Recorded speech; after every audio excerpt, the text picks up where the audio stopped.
What's up, everybody? Welcome to Revolution at Home, here for another quick workout for you guys today called Balance and Buns. All of these exercises are actually going to be focused on balance, but they might not be the traditional ones that you think of. We focus a lot on improving balance by improving one's core strength and unilateral hip stability and strength. So that's what this workout is going to target. On a difficulty level scale, it's going to be a level 3 out of 4. So level 1 being the easiest, 4 being the hardest. All we're going to need is your mat, and we are going to start on your back. So let me make my screen a little bit bigger here for you. And we'll get started. So let's get started on your back, okay? We are going to start with what we call an opposing arm and leg dead bug. So pull your knees up towards your chest, hands on top of your knees, head and neck slightly flexed to flatten out your lower back here. What you're going to do is extend opposite arm, opposite leg. The lower you go, okay, the more you're going to squeeze and engage those abdominal muscles. This helps get your cross patterning down, opposite arm leg swing, things of that nature, just to get that core warmed up. Now, I'm only going to demonstrate a few of these exercises, a few repetitions. I'm going to count on you guys to go through and do more after I explain them. Next one is going to be hands at your side. Head relaxed down on the floor, feet tucked underneath your knees, and you're going to drive those hips up nice and high. So you should be squeezing your butt at the top. Okay, this is a glute bridge. If you're not feeling it in your butt, you got to tighten up the butt, tighten up your midsection before you go to lift. All right, and now at the top of this one, you're going to hold it up, squeeze right here, right underneath your hips there, and you're going to go opposite leg or alternating leg drive up towards your chest. Okay, working on those hip flexors, working on the single leg stability. One side might feel more difficult than the other. That's okay. It should.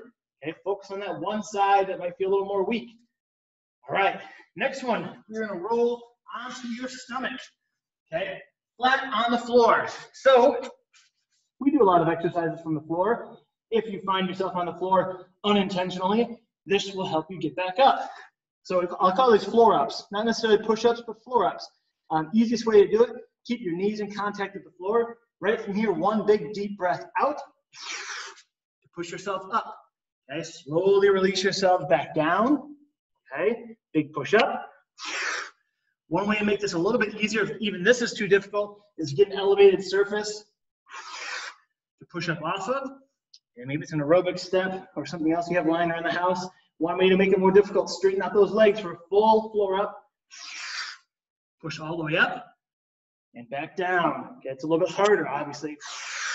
Push all the way up. We're going to hold it here into a plank. Great core exercise, great for upper body stability, hip stability. You can add a lot of variations to this. You can sway from side to side a little bit. And you should not feel it in your lower back. You should feel it in your abdominals, squeezing your glutes nice and tight. All right. Now from here, we're going to bring it down onto the hands and knees. We call these bird dogs. Same idea with the first exercise that we did, but now we're stabilizing on your knees and your hands to work on your hip and core strength a little bit differently. You're going to extend opposite arm, opposite leg.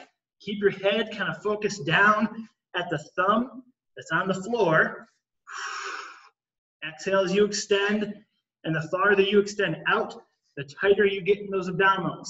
Okay, we'll do one more on each side here. I'll show you our last two moves. Still in the quadruped position, so hands directly underneath your shoulders, and your knees directly underneath your hips. Okay, we're going to go from here. It's just a straight leg kick or a bent knee kick back. Push it up. Okay, if you're holding it there, you should feel your hamstrings, so right on the back side of the leg, and your butt as you push it up. Tuck it back in, push it right back up. You should feel a good activation of the hamstring and your butt as you kick back. Okay, we'll do a couple more on the other side.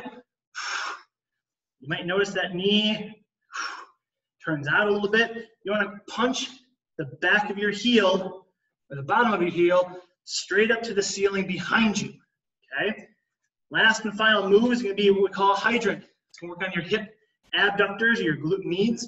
Pushing out to the side, back down. Exhale, push out, and bring it back down. Make sure with all of these movements in quadruped, you're staying strong through those arms. Okay, that's what helps fire up your core. Keeps that core nice and strong.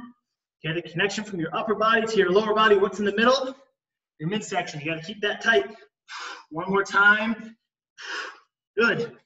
So I'm counting on you guys to go through those with more repetition and a few times to get that core stability built up. Hope you enjoyed it, and we'll see you next time. Have a great day.